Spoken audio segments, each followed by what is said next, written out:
எரேமியா 1ஆம் அதிகாரம் 8ஆம் வசனத்திற்கு திருப்பிக் கொள்வோம். எரேமியா 1:8. நீ அவர்களுக்கு பயப்பட வேண்டாம், உன்னை காக்கும்படிக்கு நான் உன்னுடனே இருக்கிறேன் என்று கர்த்தர் சொல்லி. நீ அவர்களுக்கு பயப்பட வேண்டாம், உன்னை காக்கும்படிக்கு நான் உன்னுடனே இருக்கிறேன் என்று கர்த்தர் சொல்லுகிறார். கைகளை தட்டி கர்த்தரை மகிமைப்படுத்துவோமா? என் அன்பு தேவனுடைய பிள்ளைகளே, எரேமியாவுக்கு கர்த்தர் ஒரு ஆலோசனை சொல்லுகிறார். அவர் என்ன சொல்லுகிறார் என்றால் 7ஆம் வசனத்தில் பாருங்கள். கர்த்தர் சொல்லுகிறார், நான் சிறு பிள்ளை என்று நீ சொல்லாதே, நான் உன்னை அனுப்புகிற எல்லாரிடத்திலும் நீ போய் நான் உனக்கு கட்டளையிடுகிறவர்களெல்லாம் நீ பேசுவாயாக. சிறு பிள்ளை என்று எரேமியா நீ உன்னை சொல்லாதே. ஒரு தீர்க்கதரிசியை, இந்த தீர்க்கதரிசியை பார்ப்பீர்களானால் தாயின் கர்ப்பத்தில் இருக்கையிலேயே 5ஆம் வசனம் அழகாக தீர்க்கதரிசியாக பரிசுத்தம் பண்ணி ஜாதிகளுக்கு தீர்க்கதரிசியாக கட்டளையிட்டு கொண்டு வந்தாலும் தாயின் வயிற்றில் உருவாக்கும் முன்னே அறிந்தேன், கர்ப்பத்திலிருந்து வெளிப்படும் முன்னமே சாங்டிஃபை பண்ணினேன், பரிசுத்தம் பண்ணினேன் அப்படின்னு கர்த்தர் பரிசுத்தம் பண்ணினாலும் அவருக்குள்ளே ஒரு எண்ணம் எப்பயுமே இருந்துகிட்டு இருக்கு, நான் சிறு பிள்ளை, நான் சிறு பிள்ளை. என் அன்பு தேவனுடைய பிள்ளைகளே, உங்களுக்கு இப்படிப்பட்ட ஒரு தவறான எண்ணம், ஒரு மனப்பான்மை உங்களுக்கு இல்லாதிருப்பதாக. 2 மனப்பான்மை இருக்கக்கூடாது. ஒன்று, நான் சின்ன பிள்ளை, எனக்கு ஒன்றும் தெரியாது. பலர் என்ன செய்வோம் என்றால் இந்த விதமான விதத்தில் தள்ளி ஒதுங்கி கொள்ளுவோம். ஒரு பிரயாணத்துக்கு போகிறோம் என்று சொன்னால் வீட்டிலே கிளம்பும்போது நான் பெரும்பாலும் ஒரு பைசாவும் நான் எடுத்து வைத்துக் கொள்கிறேன். சோஃபி பைசா எல்லாம் எடுத்து வைத்து போகிற இடங்களில் எதுவும் டிக்கெட் எடுக்கணுமா, எதுவானாலும் செலவாக பண்ணணுமா, கடையில் கொடுத்து வாங்கணும்னா அவள் தான் பார்த்து கொள்வாள். அதே போல் ஒவ்வொருவருக்கும் ஒரு கையில் ஒவ்வொன்றை கொடுத்து விடுவேன். சமாதானமாக எனக்கு இருக்கும், எனக்கு ஒரு கவலையும் இல்லாமல் இருக்கிறது போல இருந்து கொள்ளுவேன். என்னுடைய கவலை எல்லாம் கர்த்தருடைய சமூகத்திலே அவரை பிரியப்படுத்துவது எப்படி, அவரிடத்திலிருந்து ஒரு வார்த்தை எனக்கு வராதா, இன்னும் ஜனங்களுக்கு என்ன காரியத்தை வெளிப்படுத்த வேண்டும் என்று நான் நின்று கொண்டே இருப்பதினால் இப்படி ஒதுங்கி கொள்ளுவேன். இது போல நமக்குள்ள ஒரு எண்ணம், எதுவுமே எனக்குரிய பொறுப்பு அல்ல என்று விட்டு விடுகிற ஒரு எண்ணம் கூட பல நேரம் பலரிடத்துல இருக்கும். சரி, ஆனால் ஆண்டவர் சொல்றாரு, நீ அப்படி நீ சொல்லாத, உன் பொறுப்பை உணர்ந்துக்க. அதோடு மட்டுமல்ல, நீ பயப்படாத, நான் உன்னை காக்கும்படி, உன்னை காக்கும்படிக்கு நான் உன்னுடனே இருக்கிறேன் என்று கர்த்தர் சொல்லுகிறார். கைகளை உயர்த்தி கர்த்தரை மகிமைப்படுத்துவோமா? உன்னை காக்கும்படிக்கு நான் உன்னுடனே இருக்கின்றேன், உன்னை காக்கும்படிக்கு நான் உன்னுடனே இருக்கின்றேன். என் அன்பு தேவனுடைய பிள்ளைகளே, கூட ஆண்டவர் இருக்கிறார், ஆனால் உள்ளத்திலோ பயம். உள்ளே தேவன் இருக்கிறார், கூட கர்த்தர் இருக்கிறார், ஆனால் சிந்தையிலோ சிறு பிள்ளை என்றும் எண்ணம். உள்ளத்திலே பயம், சிறு பிள்ளை என்கிற எண்ணம், ஆனால் உள்ளே இருப்பவரோ சர்வ வல்லமவரும் வானத்தையும் பூமியும் படைத்தவருமாகிய கர்த்தர். இப்போ உங்களுக்கு அப்போ என்ன செய்யணும்? உங்களுக்கு இப்போ உங்களை மறுரூபப்படுத்தணும் கர்த்தர். என்ன மறுரூபப்படுத்தணும்? உங்கள்கிட்ட சிந்தையில் மாற்றமும், உங்களுடைய இதயத்திலும் உங்களுடைய உள்ளத்திலும் மாற்றத்தை கொண்டு வர வேண்டும். மனம் திரும்ப வேண்டும். மனம் திரும்புங்கள் என்று ஆண்டவர் சொல்லுகிறாரு. அதில் நிறைவான மனம் திரும்புதல் என்ன? நமக்குள்ளே இருக்கிற அவிசுவாசங்களை களைந்து கூட கர்த்தர் இருக்கிறார். கர்த்தர் என்றால் அண்ட சராசரத்தை ஆளுகை செய்கிறவர், எல்லா விதமான நட்சத்திரங்களையும் கிரகங்களையும் ஆளுகை செய்கிறவர், அவர் கூட இருக்கிறார். ஆகவே சிந்தையிலே ஒரு தாழ்வு மனப்பான்மை வேண்டாம், பயம் வேண்டாம். இரண்டாவது, உள்ளத்திலே பயம் வேண்டாம். சிந்தையிலே நான் ஒரு சிறு பிள்ளை என்று சொல்லுவதை விடுவோம். இதயத்திலே பயத்தோடு இருக்கிற எண்ணத்திலிருந்து வெளியே வருவோம்.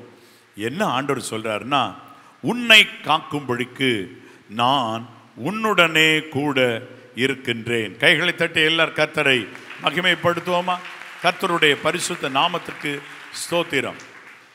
உங்கள் வாழ்க்கையில் நீங்கள் போராட்டங்களினூடே கடந்து செல்லும் போது நீங்கள் நிதானத்தை காத்துக்கொள்ளுங்கள். உங்களை மற்றவர்கள் வையும் பொழுது பதில் வையாதிருங்கள். வேதம் சொல்லுகிற 1 பேதுரு 2:23, மீட்பர் இயேசு கிறிஸ்துவை பாருங்கள், அவர் வையப்படும் பொழுது பதில் வையாமலும். அந்த வசனத்தை படிக்க கேட்போமா? படிங்க. அவர் வையப்படும் போது பதில் வையாமலும் பாடுபடும் போது பயமுறுத்தாமலும் நியாயமாய் தீர்ப்பு செய்கிறவருக்கு தம்மை ஒப்புவித்தார். பாடுபடும் போது பயமுறுத்தக்கூடாது. என்னை நீ தொந்தரவு பண்ணேன்னா கர்த்தர் உனக்கு என்ன செய்வார் தெரியுமா? இதுதான் பெரும்பாலும் ஊழியக்காரர்கள், விசுவாசிகள் பயன்படுத்துகிற ஒரு வார்த்தையாக இருக்குது. எனக்கு நீ இப்படி செஞ்சேன்னா கர்த்தர் இப்படி செய்வார். ஆனால் ஆண்டவர் என்ன செய்யலைன்னா, சிலுவையில் அடிக்கும்போது அடிக்கிற போர்ச்சேரில் பார்த்துங்க, பார் நான் யாருன்னு உனக்கு தெரியாதா? நான் என்னை சிலுவையில் அறையிற உன் வீட்டில் 3 நாளைக்குள்ளே என்ன நடக்குது பார் அப்படின்னு சொல்லி பயமுறுத்தலை ஆண்டவர், பயமுறுத்தலை. அப்போ ஒரு காரியத்தை நாம் புரிந்து கொள்ள வேண்டும். வையும் போது அவர் பதில் வையலை, பாடுபடும் போது பயமுறுத்தலை. 1 சிந்தையில் மாற்றம், 2 உள்ளத்தில் பயம் வேண்டாம். கூட இருப்பவர், நமக்கு உள்ளே இருப்பவர் அல்லது கூட இருப்பவர், நான் உன்னுடனே இருக்கிறேன், நம்மோடு கூட இருந்து கொண்டே இருக்கிறார் கர்த்தர். எரேமியா, நான் உன்னை காக்கும்படி உன்னுடனே கூட இருக்கிறேன். கர்த்தர் நம்மை காக்கிற விதங்கள் என்னென்ன வேதவசனம் சொல்லுகிறது. நம்பர் 1, நம்முடைய வழிகளில் எல்லாம் நம்மை காக்கும்படிக்கு தம்முடைய தூதர்களாகிய சர்வன்ஸ், அவர்களுடைய பணிவிடை தூதர்கள் நமக்கு பணிவிடை தூதர்களாக தருகிறார். அவருக்கு சேவை புரிய வேண்டிய தூதர்கள் நமக்கு சேவை புரிய வைக்கிறார். சங்கீதம் 91:11, உன் வழிகளில் எல்லாம் உன்னை காக்கும்படிக்கு உனக்காக தம்முடைய தூதர்களுக்கு கட்டளையிடுவார். என் அன்பு தேவனுடைய பிள்ளைகளே, நீங்கள் அதனால பயப்படாதீங்க. கர்த்தர் கூட இருக்கிறார்.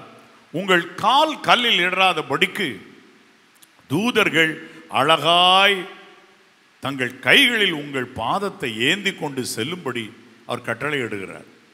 ஆனால் அதே நேரத்தில் கர்த்தர் அப்படி செய்வாரா என்று சொல்லி அவரை சோதிக்கக்கூடாது. இதுதான் பிசாசு சொன்னா, நீர் மேலே இருந்து தாழ குதியும்.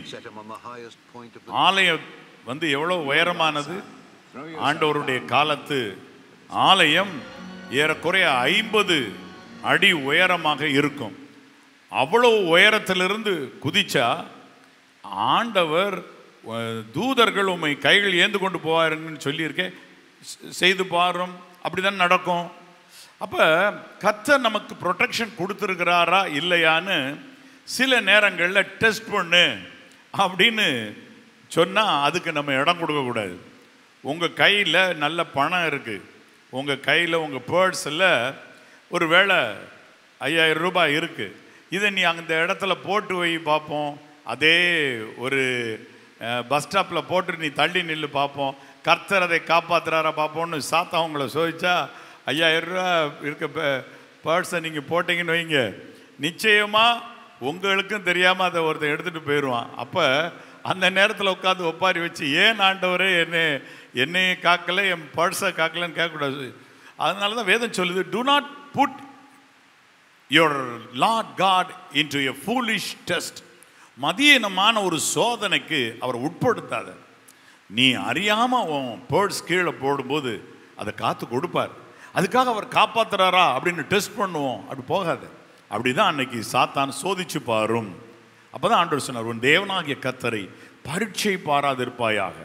அவரை டெஸ்ட் பண்ணக்கூடாது. ஏன்? அவர் காப்பார். கண்டிப்பாக விசுவாசியுங்கள். அப்போ சரி, அவர் டெஸ்ட் பண்ணி பார்க்கலாம்ல, நான் கர்த்தர் என்னோடு இருக்கிறார், என்னை காக்கிறார்னா நான் டெஸ்ட் பண்ணலாம்ல. பண்ணாத. என் அன்பு தேவனுடைய பிள்ளைகளே, அந்த ஒரு செயல்பாடு சிறுபிள்ளைத்தனம், இல்லைன்னா மதியினம், அல்லாவிட்டால் பிசாசினால் கொண்டு வரப்படுகிற சோதனை. அது தேவ யத்தனமான செயல் அல்ல. பிசாசு உங்களை சோதிக்கிறான், அந்த சோதனைக்குள்ளே விழாதிருங்கள். அதான் ஆண்டவருடைய வார்த்தை சொல்லுகிற ஜெபத்தில், எங்களை சோதனைக்குட்பட பண்ணாமல் தீமை நின்று ரட்சித்துக்கணும். சோதனை வரும், அதுக்குள்ள நம்ம விழுந்துடக்கூடாது, அதுக்குள்ள போயிடக்கூடாது. அப்படிப்பட்ட சோதனைக்கு உள் விழுந்தா ஒரு ஓட்டம், ஒரு தீமையான ஒரு ஓட்டம் ஓடி திரும்ப அந்த இடத்துல வந்து ஜாயின் பண்ண வேண்டியது வரும். அப்படி நம்ம இருக்கக்கூடாது. கர்த்தருடைய சமூகத்தில் நம்ம கர்த்தர் என்னை காப்பார் என்று விசுவாசிக்க வேண்டும். கைகளை உயர்த்தி சொல்லுங்க, கர்த்தாவே நீர் உம்முடைய ஜனத்தை காக்கிறவர் என்பதை விசுவாசிக்கிறேன். கர்த்தாவே நீர் உம்முடைய ஜனத்தை பாதுகாக்கிறவர் என்று விசுவாசிக்கிறேன், நம்புகிறேன். ஓகே, கர்த்தருடைய பரிசுத்த நாமத்துக்கு ஸ்தோத்திரம். ஆகவே கர்த்தர் உங்களை காக்கும்படி கூட இருக்கிறார் என்பதற்காக டெஸ்ட் பண்ணக்கூடாது. சரியான நேரத்தில் அவர் வருவார். பாருங்க, வேதவசனம் சொல்லுகிறபடி அவர் எவ்விதமாக எல்லாம் தம்முடைய ஜனத்தை தப்புவித்தார் என்றால் 3 அல்லது 4 காரியங்களில் இருந்து தப்புவித்தார் என்று இந்த நாள் காலையிலே நான் அழகாய் கர்த்தருடைய சமூகத்திலே கற்றறிந்தேன். ஒன்று, இந்த உலகத்தில் ஒரு தகப்பன் தன்னுடைய பிள்ளையை கொண்டு வருகிறார். ஆண்டவரே, பிசாசு என் மகனை தீயிலும் தண்ணீரிலும் தள்ளியது. தீ, தண்ணீர், இதில் தான் பிசாசு விளையாடுறான். தீயில தள்ளணும், தண்ணீரில் தள்ளணும், இதுதான் அவனுடைய நோக்கமாக இருக்கிறது. அந்த ஒரு நபரை தள்ளுவருக்கு. எல்லாருக்கும் அந்த போராட்டம் இல்லை, நம்மள யாருக்கும் அப்படிப்பட்ட போராட்டம் இல்லாமல் இருந்திருக்கலாம். அப்படியே கர்த்தர் அருமையாக காத்து வருகிறார். அந்த ஒரு பையனுக்கு அப்படி ஒரு போராட்டம். தீ, தண்ணீர். நான் என்ன சொல்கிறேன், தீ, தண்ணீர், தீயும் தண்ணீரையும் கடந்து வந்தோம், ரைட். அதோடு இன்னொன்று, காற்று, பெரும் காற்று. வேதத்தில் படிங்க, ஏசாயா 54:11. ஆண்டவர் என்ன சொல்லுகிறார் பாருங்க. ஏசாயா 54:11 படிங்க. சிறுமைப்பட்டவளே, சிறுமைப்பட்டவளே, பெருங்காற்றில் அடிபட்டவளே, பெருங்காற்றில் அடிபட்டவளே, தேற்றரவற்றவளே, இதோ நான் உன் கல்லுகளை பிரகாசிக்கும்படி வைத்து நீல ரத்தினங்களை உன் அஸ்திபாரமாக்கி உன் பலகணிகளை பளிங்குக்கும் வாசல்களை மாணிக்க கற்களும் ஆக்குவேன். உன் மதில்களை எல்லாம் உச்சிதமான கற்களும் ஆக்குவேன். ஆண்டவர் சொல்றாரு, பெருங்காற்றில் நீ அடிபட்டவள். ஒன்று, பெருங்காற்றில் அடிபட்ட ஒரு நிலை. இந்த காற்று பெரும் காற்றில் அடிபட்டது போல வாழ்க்கையில் அடிபட்ட ஒரு நிலை. அப்படிப்பட்ட ஸ்திரீகள் இருக்கிறாங்க. இந்த ஏசாயா 54 முழுவதும் ஸ்திரீகளுக்கு கர்த்தர் கொடுக்கிற வாக்குத்தத்தம். அதில் தான் ஆண்டவர் சொன்னார், உனக்கு விரோதமாக உருவாகும் எந்த ஆயுதம் வாய்க்காதே போகும். பெரும் காற்றில் அடிபட்டது போல அநேக ஸ்திரீகள் பாடுபடுறாங்க, அலைக்கழிக்கப்படுறாங்க. வாழ்க்கையில் அநேக விதமான சோதனைகள், அவர்களுக்கு பல விதமான பாடுகள். பிரசவம் ஒரு பெரிய ஒரு தாண்ட வேண்டிய ஒரு பள்ளத்தாக்கு போல, மரண இருளின் பள்ளத்தாக்கு போல இருக்கிறதை காண முடியும். பெரும் பாடு என்ற ஒரு பிரச்சனையில் ஒரு ஸ்திரீ அடிபட்டு எத்தனையோ ஆண்டுகள், அடடா, எத்தனை மருத்துவர்களும் அவளை குணமாக்க முடியாத ஒரு பெண், பெருங்காற்றில் அடிபட்டவளே. இப்போ இவங்களை கர்த்தர் என்ன சொல்கிறாருன்னா, நான் உன்னை சேவா வைக்கிறேன்னு மட்டும் சொல்லலை. என்ன சொல்கிறார் பாருங்க, தேற்றரவற்றவளை 54:11, இதோ உன் கல்லுகளை பிராசிக்கும்படி வைக்கிறேன், நீல ரத்தினங்களை உனக்கு அஸ்திபாரமாக்கி உன் பலகணிகளை பளிங்கும், உன் வாசல்களை மாணிக்க கற்களும், உன் மதில்களை எல்லாம் உச்சிதமான கற்களும் ஆக்குவேன். இப்போ பெருங்காற்றில் அடிபட்ட பெண்ணுக்கு பெரிய போனஸ் கர்த்தர் தர்றாரு. அருமையான ஒரு வீடு தர்றாராம். எவ்வளோ பெரிய ஒரு அருமையான வீடு இது! ஆவிக்குரிய பிரகாரமாக இந்த வீடு எப்படி கட்டப்பட்டிருக்குன்னு பார்த்தீங்கன்னா, நீல ரத்தனங்களை வச்சு அஸ்திபாரம் போட்டு கட்டி தர்றார். நீங்கள் கட்டுறது சாதாரண கல்லுகளை போட்டு சிமெண்ட் ஊற்றி அஸ்திபாரம் போடுவீங்க. ஆனால் ஆண்டவருடைய சமூகத்தில் நீல ரத்தனங்களை கொண்டு அஸ்திபாரம் போட்டு உன் பலகணியை பளிங்கினால் நிரப்பி உன்னுடைய மதில்களை எல்லாம் உச்சிதமான கற்களும் ஆக்குவேன். உன் பிள்ளைகள் எல்லாம் கர்த்தரால் போதிக்கப்பட்டிருப்பார்கள்னு ஆண்டவருடைய வார்த்தை சொல்லுகிறது. என் அன்பு தேவனுடைய பிள்ளைகளே, நல்லா நீங்கள் கவனித்து பாருங்க. பெருங்காற்றில் அடிபட்ட ஒரு நிலை, கர்த்தர் அந்த ஸ்திரீக்கு தருகிற ஒரு போனஸ், ஒரு ஆசீர்வாதம், ஒரு காம்பன்சேஷன். நான் என்னை இந்த உலகத்தில் உண்டு பண்ணினேன், ஆனால் உனக்கு இவ்வளோ ஒரு வாழ்க்கையில் தொந்தரவு, பெரும் பாடு, ஆனால் நான் உன்னை காக்கும்படி உன்னுடனே இருக்கிற நான் உனக்கு தருகிற ஆசீர்வாதத்தை புரிந்து கொள். அந்த பெருங்காற்றுக்கு விலகி நீ சமாதானத்தோடு வாழுவதற்கு அருமையான வீடு ஒன்றை நான் உனக்கு தருகிறேன். கைகளை தட்டி கர்த்தரை மகிமைப்படுத்துவோமா? ஒருவேளை அது ஒரு அருமையான வீடு, ஒருவேளை நீங்கள் கட்டியிருக்கிற வீடோ கட்டாத வீடோ என்றாலும் ஆண்டவர் ஆசீர்வதித்து தருகிற ஒரு வீடு அழகாய் உங்களுக்கு ஆண்டவர் வைத்திருக்கிறார். ஒரு குறிப்பிட்ட சகோதரர் அவர் பணிபுரிகிற இடத்தில் குவார்ட்டர்ஸில் அவருக்கு கொடுத்த வீடு தான். அவர் அங்கு ஜோம் பண்ணி தேவ சமூகத்தில் இருப்பார்.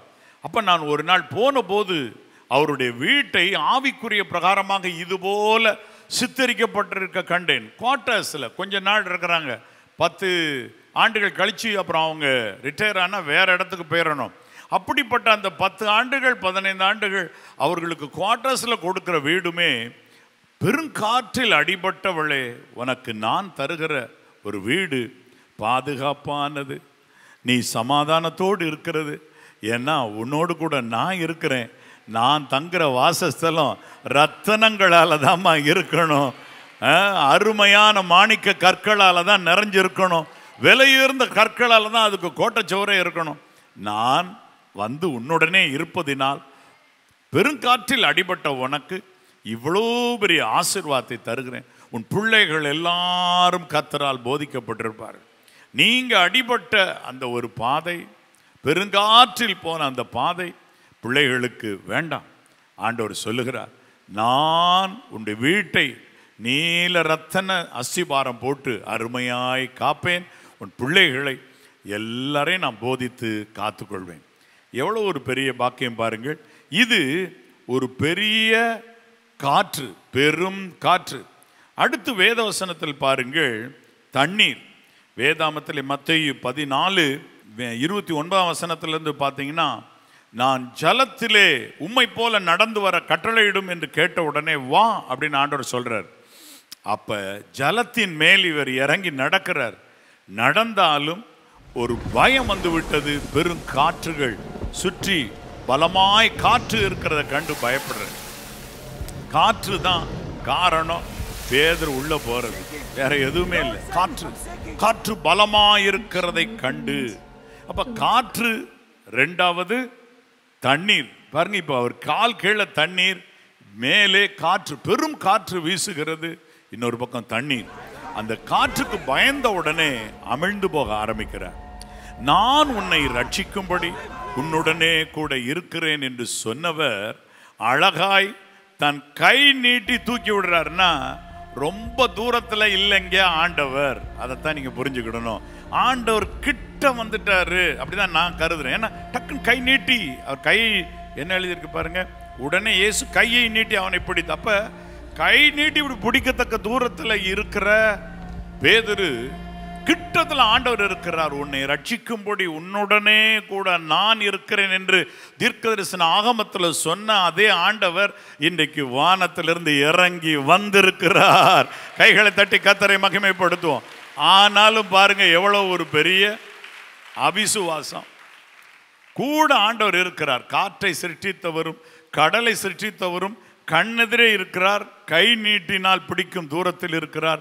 ஆனால் ஒன்று நீங்க புரிஞ்சுக்கிடுங்க, அவ்வளோ கிட்டத்தில் வைத்து கொண்டும் அவிசுவாசம், பயம். வேதத்தில் வசனம் சொல்லு, காற்று பலமாக இருக்கிற கண்டு பயந்து அமிழ்ந்து போகையில். காற்று, இரண்டாவது தண்ணீர். ஆண்டவர் சொல்லுகிறார், உன் தண்ணீரை நீ கடக்கும் போது நான் உன்னுடனே கூட இருப்பேன். ஆறுகள் உன்மேல் புரளுவதில்லை, ஆறுகள், தண்ணீர் ஆறுகளில் ஓடும் பொழுது, கரை புரண்டு ஓடும் பொழுது, யாரும் உள்ளே சிக்கினால் முழுவதும் அவர்கள் மேலே எழும்பி அவர்களை கொண்டு விட்டு போகுமாயிருக்கும். ஆனால் ஆண்டவர் சொல்லுகிறார், நான் தான் இவைகளெல்லாம் சிருஷ்டிச்சிருக்கிறேன்.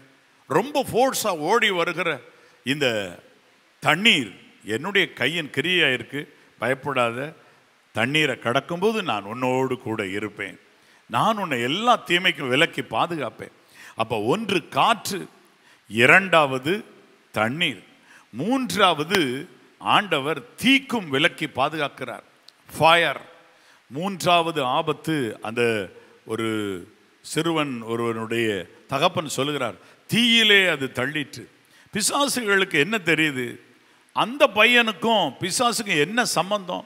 அந்த பையனை தள்ளினா பிசாசுக்கு ஏதோ லாபம் கிடைக்குது, ஏதோ ஒரு லாபம் கிடைக்குது, அதனால தான் வந்திருக்கிறான், அவரை தள்ளுறான்.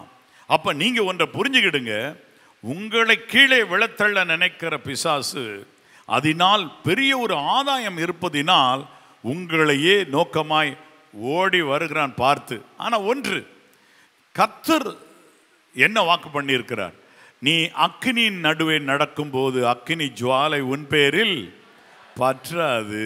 அவ்வளவுதான் கர்த்தர் கொடுக்கிற வாக்குத்தத்தம். அக்கினியின் நடுவே நடக்கும் போது அக்கினி ஜுவாலை உன் பேரில் பற்றாது, பிடிக்காது, தீ பிடிக்காது. இப்ப தீ நம்மகிட்ட பிடிக்குதுன்னா நம்மகிட்ட ஏதோ ஒரு தவறு இருக்கு. கூட கர்த்தர் இருக்கிறார். தவறு இருக்கும் பொழுதுதான் நம்மேலே தீ பற்றுகிறது என்பதை நாம் புரிந்து கொள்ளணும், அதை சரி பண்ணணும். ரெண்டாவது, விசுவாசிங்க. ஆண்டவர் சமூகத்தில் ஷாத்ராக், மேஷாக், ஆபேத்நேகோ 3 பேர் கூட கர்த்தர் இருந்து கொண்டு தான் இருந்தார்.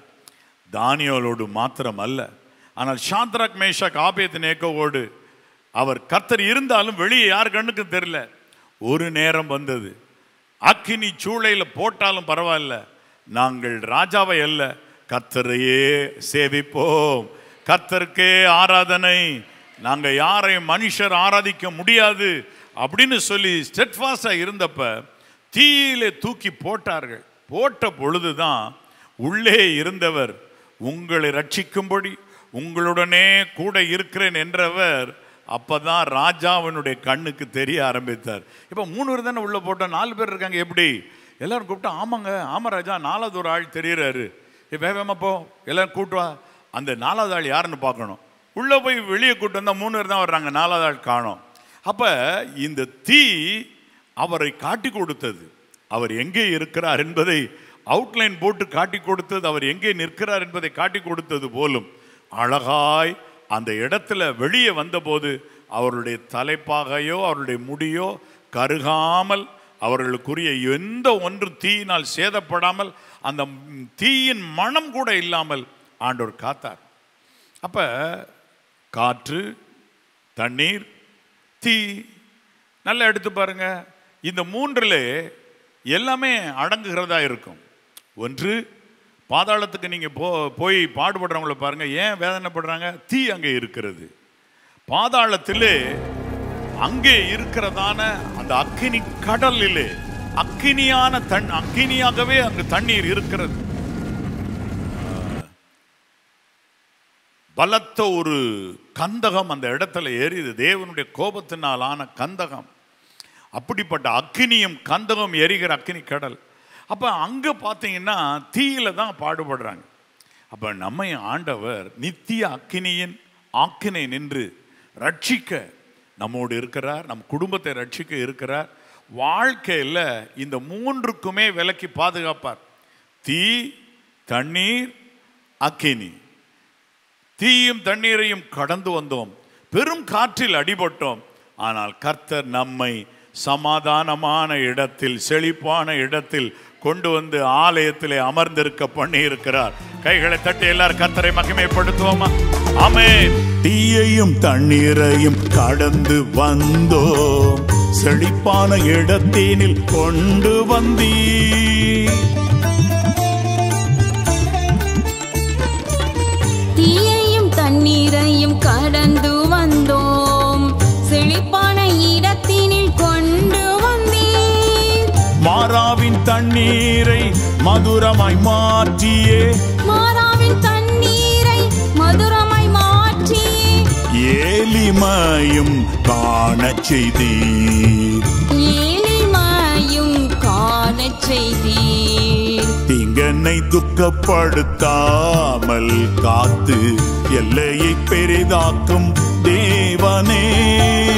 தீங்கனை துக்கப்படுத்தாமல் காத்து எல்லையை பெரிதாக்கும் தேவனே.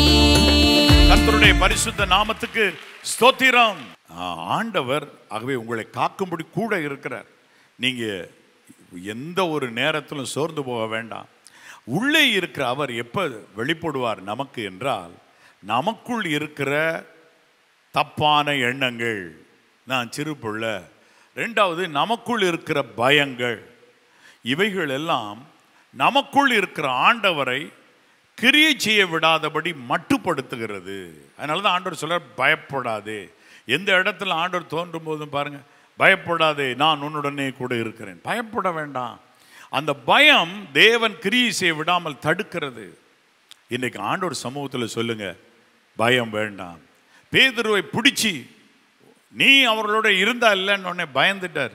இல்லைங்க, நான் இல்லைங்க, சத்தியம் பண்ணுறேங்க, அது வேற யாரோ, இயேசு கூட ஒருத்தர் இருந்தார் பேதுரு, நான் கிடையாது அது அப்படின்னு சபிக்கவும் சத்தியம் பண்ணவும் தொடங்கினார். ஆனால் ஒரு நாள் வந்தது, பரிசுத்த ஆவியானவர் இறங்கி கூட கர்த்தர் இருக்கிறார் என்பதை பேதுரு கண்ணாக கண்டுவிட்டார். இது நாள் வரைக்கும் தேவனுடைய சபைக்கு தலையாகிய கிறிஸ்து நடமாடி கொண்டிருந்தார். இப்போ அவருக்கு அடுத்தபடியா இந்த அப்போஸ்தலர்ல பிரதான அப்போஸ்தலரா பேதுரு இருக்கிறார். இப்போ அவருக்கு என்ன தெரிஞ்சிருச்சுன்னா, உன்னை ரட்சிக்கும்படி உன்னுடனே கூட நான் இருக்கிறேன் என்று கர்த்தர் அவருக்கு கற்பித்தபடினால, கண்கூடாக மோசே எலியா வந்து பேசுறதெல்லாம் பார்த்ததுனால அவருக்குள்ள தைரியம். அவரை சிறைச்சாலை பண்ணணும்னு நினைக்கிறதுக்கு முந்தின நாள் நல்லா தூங்கிட்டு இருக்கிறாரு சிறைச்சாலையில். அப்போ தான் வந்து தூதன் தட்டி எழுப்புறாரு. அப்போ இந்த ஒன்று கவனிச்சிங்களா? இப்போ மாறிடுச்சு பாருங்க நிலைமை. ஒன்று, ஒரு காலம் பயம், ஒரு காலம் சிறு பிள்ளை என்ற எண்ணம். ஆனால் இப்போ பேதுருக்குள்ள பயம் இல்லை. ஏன்? அவருக்கு நான் இன்னைக்கு சொல்கிற வாக்குத்தத்த வசனம் நல்லா புரிஞ்சு போச்சு. உன்னை காக்கும்படிக்கு நான் உன்னுடனே கூட இருக்கிறேன். எல்லார் கைகளை வச்சு சொல்லுங்க, உன்னை காக்கும்படிக்கு நான் உன்னுடனே கூட இருக்கிறேன் என்று கர்த்தர் சொல்லுகிறார். கர்த்தருடைய பரிசுத்த நாமத்துக்கு ஸ்தோத்திரம். முதலாவது காற்று, நீர், பின்பதாக ஃபயர், அக்கினி. அதற்கு பின்பதாக மனிதர்களாகிய தீயவர்கள், நாலாவதாக பெரிய தவறுகளை செய்கிறவர்களாக இருக்கிறார்கள். வேத வசனத்தில் பாருங்க, 1 கொரிந்தியர் 15:32 படிங்க பார்க்கலாம். 1 கொரிந்தியர் 15:32. நான் எபேசுவிலே துஷ்ட மிருகங்களுடனே போராடினேன் என்று மனுஷர் வழக்கமாய் சொல்லுகிறேன். அப்படி போராடினதினாலே எனக்கு பிரயோஜனம் என்ன? மரித்தோர் உயிர்த்தெழ. சரி, வேதவசனம் என்ன சொல்லுது? நான் எபேசுவிலே யாரோடு போராடினான்னு சொல்றாரு? துஷ்ட மிருகங்களுடனே போராடினேன் என்று மனுஷர் வழக்கமாய் நான் சொல்லுகிறேன்னு சொல்லி அழகா பவுல் சொல்லுகிறார். அப்ப என் அன்பு தேவனுடைய பிள்ளைகளே, துஷ்ட மிருகங்களோட போராடினேன். மனுஷர் வழக்கமா சொல்றார். மனுஷர் துஷ்ட மிருகம் போல இருக்கிறாங்களாம். மிருக குணமுள்ள மனுஷன் அதை உணரான். சிலர் இந்த உலகத்துல மனுஷர் போலவே இல்லை. நம்ம நினைக்கிறோம் எல்லாரும் மனுஷர் போல இருப்பாங்க அப்படின்னுட்டு. ஆனா சிலர் துஷ்ட மிருகம் போல இருக்கிறாங்க. ஏன்? இந்த உலகத்துல அவங்களுக்குள்ள போகிற என்ன உணவு எப்படி இருக்கோ, அதன் பின்பதாக அவங்க பார்க்குற காரியங்கள் எப்படி இருக்கோ, அது வந்து ஒரு இன்புட் பார்க்குறாங்க. துஷ்ட மிருகங்களோட நான் போராடினேன் எபேசு பட்டணத்தில் அப்படின்னு சொல்லி அழகாய் சொல்லுகிறார். என் அன்பு தேவனுடைய பிள்ளைகளே, ஒன்றை நீங்கள் புரிந்து கொள்ளுங்கள். உலகத்தில் அப்படிப்பட்டவர்கள் இருப்பார்கள். ஆனால் ஒன்று, ஆண்டவர் என்ன சொன்னார்? அவர்கள் உன்னோடே போராடுவார்கள், ஆனாலும் உன்னை காக்கும்படி நான் உன்னுடனே கூட இருக்கிறேன். கைகளை தட்டி எல்லாரும் கர்த்தரை மகிமைப்படுத்துவோமா? ஒரு செட் ஆஃப் பீப்புள், வேதம் சொல்லுது, மாம்சத்துக்குரியவன் ஆவிக்குரியவனை அன்றும் இன்றும் அவன் வேதனைப்படுத்துகிறான், வாதிக்கிறான், அவர்களை வேதனைப்படுத்துகிறான். மாம்சத்துக்குரியவர்கள் ஆவிக்குரியவர்களை என்றைக்குமே பகைக்கிறார்கள். நீங்க ஆவிக்குரிய பிள்ளைகளாக இருக்கிறீங்க, அதனால மாம்சத்துக்குரியவங்க உங்களை பார்த்து ஆச்சரியப்பட்டு, அடடா இவர் ரொம்ப பரிசுத்தமாக இருக்கிறாருன்னு உங்கள்கிட்ட கீழ்ப்படிஞ்சு நிற்பாங்கன்னு நினைக்காதீங்க. நீங்கள் எவ்வளோ பரிசுத்தமாக இருந்தாலும் அதை பார்த்துட்டு இருந்தாலும் அவங்க என்ன சொல்கிறாங்க, என்ன செய்ய விரும்புகிறாங்கன்னா, மாம்சத்துக்குரியவங்க நம்மளை போல இவங்கள்லாம் அந்த பாவத்தில் அகப்படலைன்னு சொல்லி கடூர மூர்க்கமாய் பற்களை கடித்து கொண்டு ஸ்தேவான் மேலே கல்லெறிஞ்ச மாதிரி அவங்க எல்லாரும் உங்களை வாதிக்கத்தான் விரும்புகிறாங்க. மாம்சத்திற்குரியவன் இப்பொழுதும் அன்று இருந்தது போல இப்பொழுதும் கூட ஆவிக்குரியவனை வாதிக்கிற ஒரு வேதனைப்படுத்துகிற ஒரு செயல்பாடு தான் இருக்கிறது. என் அன்பு தேவனுடைய பிள்ளைகளே, வேதத்தில் நீங்கள் வாசிச்சுடுங்க, ரோமர் 8ஆம் அதிகாரத்தில் 6ஆம் வசனம், மாம்ச சிந்தை மரணம், ஆவியின் சிந்தையோ ஜீவனும் சமாதானமுமாம். எப்படி என்றால், ஏனென்றால் மாம்ச சிந்தை தேவனுக்கு விரோதமான பகை. அது தேவனுடைய நியாயப்பிரமாணத்துக்கு கீழ்ப்படியாமலும் கீழ்ப்படிய கூடாமலும் இருக்கிறது. என் அன்பு தேவனுடைய பிள்ளைகளே, ஆகவே இப்படிப்பட்டவர்கள் அன்றும் இன்றும் உங்களை வாதித்து கொண்டு வேதனைப்படுத்தி கொண்டு தான் இருப்பாங்க. ஆனால் ஒன்று ஆண்டவர் சொல்லுகிறார், அப்படிப்பட்டவர்கள் உங்களை வாதித்தாலும் அவர்கள் கைக்கு உங்களை தப்பித்து ரட்சிக்கும்படிக்கு நான் உங்களுடனே கூட இருக்கிறேன். கைகளை உயர்த்தி அல்லேலூயா சொல்லுவோமா? ஹல்லேலூயா. நான் உங்களுடனே கூட இருக்கிறேன், நான் உங்களுடனே கூட இருக்கிறேன், நான் உங்களை ரட்சித்து காப்பேன், துஷ்ட மிருகங்களுடைய கைக்கு உங்களை விலக்கி காப்பேன், மிருக குணம் உள்ளவருடைய கைக்கு உங்களை விலக்கி காப்பேன் என்று கர்த்தர் சொல்லுகிறார். ஆகவே உங்களுடைய இருதயம் பயப்படாது இருப்பதாக. என் அன்பு தேவனுடைய பிள்ளைகளே, உங்களுடைய இருதயம் பயப்படாது இருப்பதாக. எப்படிப்பட்டவர்களாக இருந்தாலும் ஒன்று தெரிஞ்சுக்கணும், கெடுத்து நிக்கிரகம் பண்ணுகிறவனை நான் தான் இந்த உலகத்தில் உண்டாக்குனேன். அதனால நான் உனக்கு சொல்கிறேன், உனக்கு விரோதமாக உருவாகிற எந்த ஆயுதமும் வாய்க்காதே போம். அவனுக்குரிய கோட், அதாவது ஒன்று புரிஞ்சுக்கிடுங்க, ஒரு மாட்டை ஒரு மரத்தில் கட்டி வச்சுட்டு மாட்டு எஜமான் ஒரு குறிப்பிட்ட எல்லையில் பயப்படாமல் நிற்பார். அந்த மாடு முட்டாது. ஏன் தெரியுமா? அந்த கயிறு ஒரு குறிப்பிட்ட எல்லையை தாண்டி அதை அலோவ் பண்ணாது. ஒரு குறிப்பிட்ட வட்டத்துக்குள்ளே தான் அந்த மாடு சுத்தமே ஒழிய அதை தாண்டி வர முடியாது. எஜமானுக்கு தெரியும். ஆண்டவர் அப்படி நின்றுட்டு உங்களுக்கும் சொல்கிறாரு, எப்பா எல்லாருடைய கைகளை நான் முத்தரிச்சிருக்கிறேன், ஒரு குறிப்பிட்ட எல்லையை தாண்டி அவங்க வர முடியாது, நான் உன்னுடனே கூட இருக்கிறபடியினால் அவர்கள் கைக்கு உன்னை தப்புவிக்கும்படி நான் உன்னுடனே கூட இருக்கிறேன். கைகளை தட்டி எல்லாரும் கர்த்தரை மகிமைப்படுத்துவோம். ஆமென். அதனால நீங்க பயப்படவே வேண்டாம். கர்த்தர் உங்களை எல்லா தீமைக்கும் விலக்கி பாதுகாத்து அருமையாய் நடத்துவது உறுதி. ஒரு பக்கத்தில் என் அன்பு தேவனுடைய பிள்ளைகளே, பெருங்காற்று, நீர், அக்கினி, பின்பதாக மிருக குணமுள்ள மக்கள், கொலை கொள்ளை அடிக்கிற மக்கள் இந்த உலகத்தில் நிறைஞ்சு இருக்கிறாங்க. எந்த நேரத்தில் எதை எடுத்துட்டு போகலாம் அப்படின்னு சொல்லி வயதில் கூடியவர்கள் பைக்கில் போகும்போது கூட அவர்கள் கழுத்தில் இருக்கிற அந்த செயின், அது ரோல்டு கோல்டான்னு கூட தெரியாமல் அதை எடுக்கிறதுக்காக பிடுங்கி நடு தெருவில் அவங்க விழுந்து செத்து போனாலும் பரவாயில்ல, எனக்கு தேவையான அந்த கோல்டு செயின் தான் என்று வருகிறவர்கள் இருக்கிறாங்க. அடடா, எவ்வளோ ஒரு பொல்லாத குணம். அவர்கள் சற்று உழைத்தால் இதை விட அதிகமானதை சம்பாதிக்கலாம். தெரியலை, அவர்கள் கண்ணை பிசாசானவன் குருடாக்கி இருக்கிறான். என் அன்பு தேவனுடைய பிள்ளைகளே, ஆகவே கர்த்தர் என்ன சொல்றாருன்னா, இப்படிப்பட்ட துஷ்ட மிருகங்களோடு போராட்டம் இருக்கலாம், ஆனால் உங்களை ரட்சிக்கும்படி உங்கள் ரட்சகர், உங்கள் மீட்பர் உங்களுடனே கூட இருக்கிறார். கைகளை தட்டி கர்த்தரை மகிமைப்படுத்தும். ஆமென். கர்த்தருடைய பரிசுத்த நாமத்துக்கு ஸ்தோத்திரம். அப்போஸ்தலர் நடபடிகள் 18ஆம் அதிகாரம் 9-10 படிக்க கேட்போம். ராத்திரியிலே கர்த்தர் பவுலுக்கு தரிசனமாகி, நீ பயப்படாமல் பேசு, மௌனமாயிராதே, நான் உன்னுடனே கூட இருக்கிறேன், உனக்கு தீங்கு செய்யும்படி ஒருவனும் உன்மேல் கை போடுவதில்லை. பாத்தீங்களா? ஆண்டவர் சொல்றாரு, நீ பயப்படாம பேசு, மௌனமா இருக்காத, நான் உன்னுடனே கூட இருக்கிறேன், உனக்கு தீங்கு செய்யும்படி ஒருவனும் உன்மேல் கை போடுவதில்லை. இந்த இடத்த விட்டு நாங்கள் இப்போ போகிறோம்னு சொல்லி பவுல் சொல்லிட்டு இருக்கிறாரு. ஆனால் ராத்திரியில் கர்த்தர் சொல்லாரு, பயப்படாதப்பா, பேசு, யாரும் உன் மேலே கை போட மாட்டாங்க. அவன் பாருங்க 11ஆம் வசனம், அவன் அங்கு 1 வருஷமும், அப்போஸ்தலர் 18:11, 1 வருஷமும் 6 மாதம் அங்கே தங்க, 1.5 வருஷம் தங்கி வேத வசனத்தை அவர்களுக்குள்ளே உபதேசம் கொண்டு வந்தான். 1.5 வருஷம் பிரசங்கம் பண்ண போறாருன்னு சத்துரு அறிஞ்ச போது ஒரு பயமுறுத்தல், ஒரு எதிர்ப்பு, ஒரு வேண்டாத சர்ச்சை அப்படி கிளம்புறது போல இருக்கும்போது, இனிமேல் நான் உங்கள்கிட்ட இருந்து வசனம் சொல்ல மாட்டேன்னு புறப்பட ஆயத்தமானார். நோ, ஸ்டாப், நான் சொல்றேன் பவுல், பயப்படாது, யாரும் உன்மேல் கைப்பட மாட்டாங்க, பேசு, தைரியமாய் பேசு.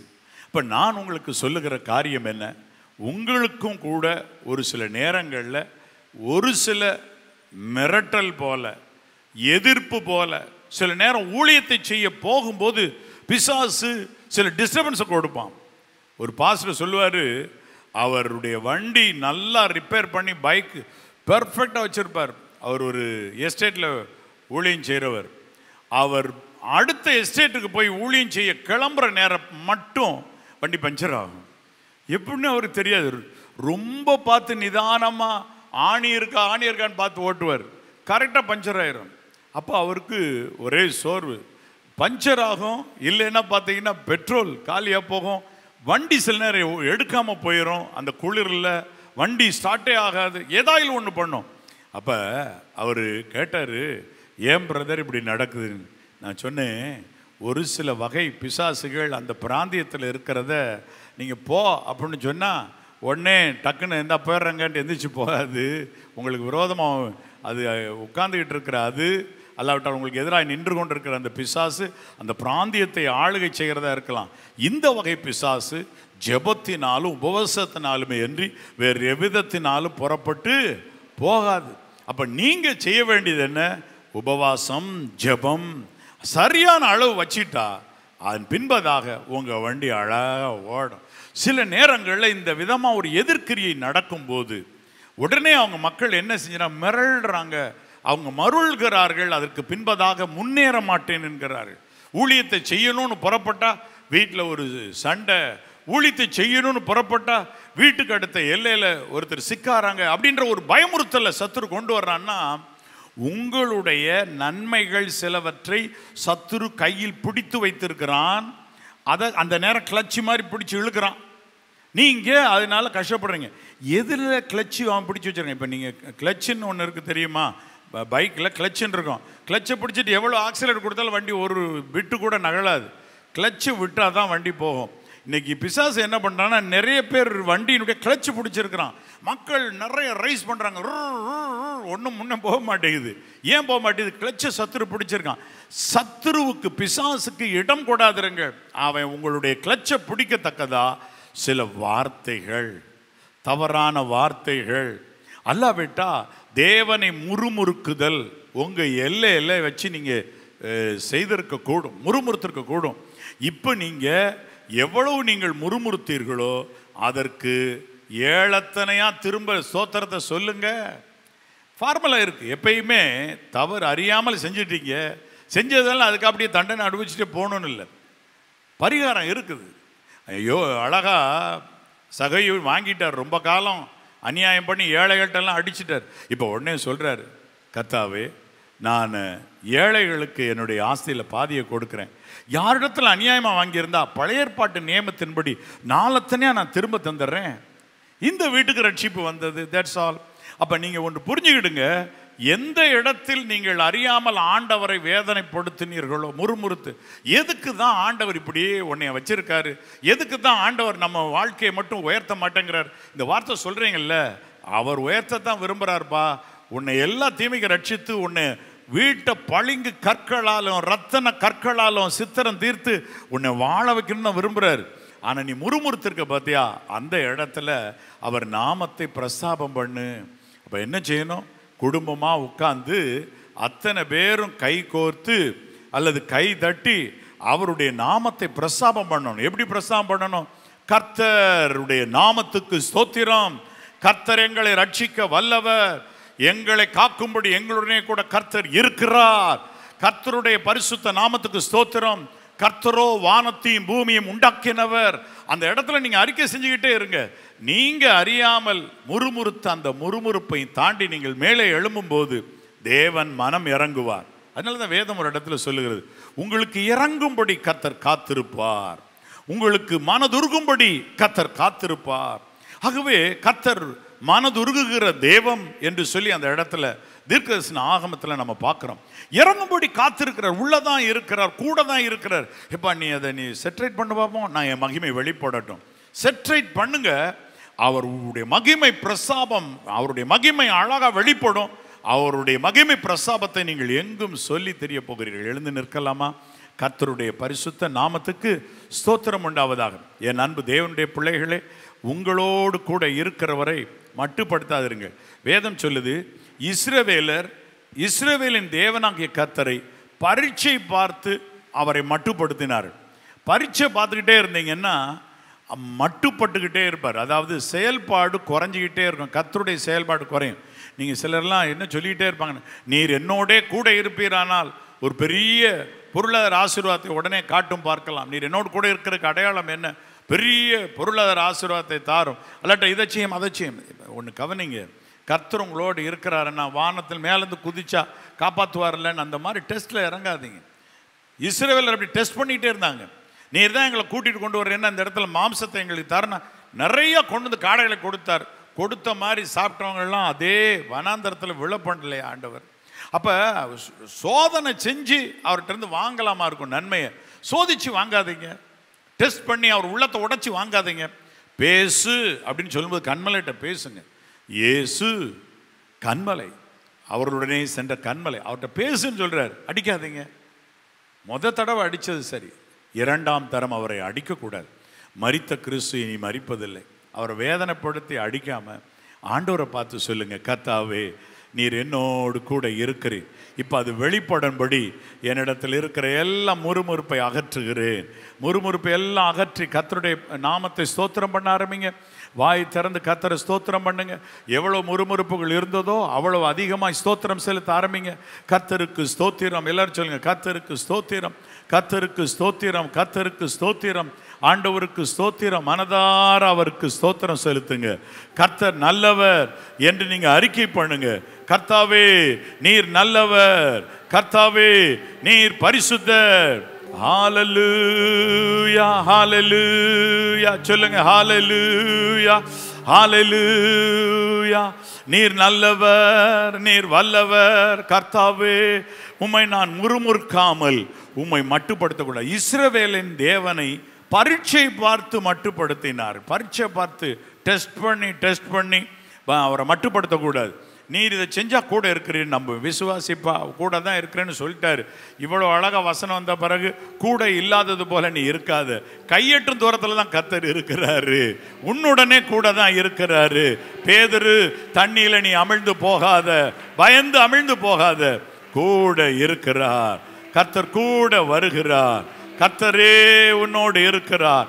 வானத்தையும் பூமியும் சிருஷ்டித்தவர் இதோ மீன் பிடிக்கிற உன்னை தேடி வந்தார். பேதுரு, நீ பயப்படாது, உன்னுடனே உனக்கு அருகாமையிலே அவர் இருக்கிறார். அவர் உன்னை விட்டு விலகுவதும் இல்லை, உன்னை கைவிடுவதும் இல்லை. கர்த்தருடைய வார்த்தை சொல்லி இருக்கிறது, நான் உன்னை காக்கும்படிக்கு. எல்லாரும் சொல்லுங்க, நான் உன்னை காக்கும்படிக்கு உன்னுடனே இருக்கிறேன் என்று கர்த்தர் சொல்லுகிறார். சொல்லுங்க, நான் உன்னை காக்கும்படிக்கு உன்னுடனே கூட இருக்கிறேன் என்று கர்த்தர் சொல்லுகிறார். ஒன்று தெரிஞ்சுக்கிடுங்க, எவ்வளவுக்கு எவ்வளவு எதிரி பலமாக இருந்தாலும் காக்கிறதற்கான ப்ரொடெக்ஷன் மட்டும் கரெக்டாக கர்த்தர் வச்சு தான் உலகத்தை உண்டு பண்ணி இருக்கிறார். கோழியும் குஞ்சுகளை பார்த்துருக்குறீங்களா? மேலே பருந்து வட்டம் விடுதுன்னொடனே இந்த கோழிக்கு எல்லாம் தெரியுது, கிளியராக பார்க்கும். அது வரையில் இப்படி நேராக பார்த்துக்கிட்டு இருக்கிற கோழி இப்படி டக்குன்னு தலையை சாய்ச்சி பார்க்குறத பார்த்துருக்குறீங்களா? ஆமாம், அப்படி பார்க்கும். பார்த்தோன்னே ஒரு சத்தம் கொடுத்தோன்னே குஞ்சுகள் எல்லாம் ஓடி வந்துடும். அந்த குஞ்சுகளை தூக்கும்படி வர்ற பருந்தை எவ்வளோ முயற்சித்து பறக்க முடியுமோ பறந்து கொத்தி அது கையிலிருந்து அந்த குஞ்சை எடுத்துட்டு தான் இந்த தாய்க்கோழி விடும். பார்த்துக்கிடுங்க, இந்த தாய்க்கோழிக்கும் பருந்துக்கும் ஏணி வச்சாலும் எட்டாது. ஆனால் கர்த்தர் அந்த எபிலிட்டியை உள்ளே வச்சு தான் அந்த கோழி குஞ்சை கையில் கொடுத்துருக்கிறார். அப்போ இந்த உலகத்தில் உன்னை சிருஷ்டித்திருக்கிற கர்த்தர் இந்த கோழி தன் குஞ்சுகளை சேர்க்கிறத விட அதிகமாக பாதுகாப்பாரப்பா. உன்னை கைவிட மாட்டார், எந்த சூழ்நிலை விட்டு விலக மாட்டார். உனக்காக ஜீவனையே கொடுத்தார். இந்த கோழியும் இந்த பருந்தும் சண்டையில் சில நேரம் கோழிகள் அடிபடும், ஆனால் அந்த கோழி உயிர் பிழைச்சிக்கிடும். ஆனால் ஒன்று சொல்கிறேன், நமக்காக சிலுவையில் அடிபட்ட நேசரோ தன் ஜீவனையே கொடுத்தார். அதுதான் சொன்னார் அவர் கடைசியாக, இதோ கோழி தன் குஞ்சுகளை சேர்க்கிறது போல எருசலேமே உன்னை சேர்த்துக்கொள்ள நான் எத்தனை தடவை பிரயாசப்பட்டேன்பா, இன்னும் உனக்கு புத்தி இல்லையே அப்படின்னு சொல்லி ஆண்டவர் வேதனைப்படுறார். அதனால ஒரு காரியத்தை புரிஞ்சுக்கிடுங்க, நம்ம கூட இருக்கிற ஆண்டவர் கோழி தன் குஞ்சுகளை சேர்த்து அணைக்கிறது போல பத்திரமாய் பார்த்து கொள்ளுவார். சத்துருவால ஒன்றும் சேதப்படுத்த முடியாது. கைகளை தட்டி கர்த்தரை மகிமைப்படுத்துங்க. 1% உங்களில் சேதம் இல்லாதபடி காப்பார். அல்லேலூயா.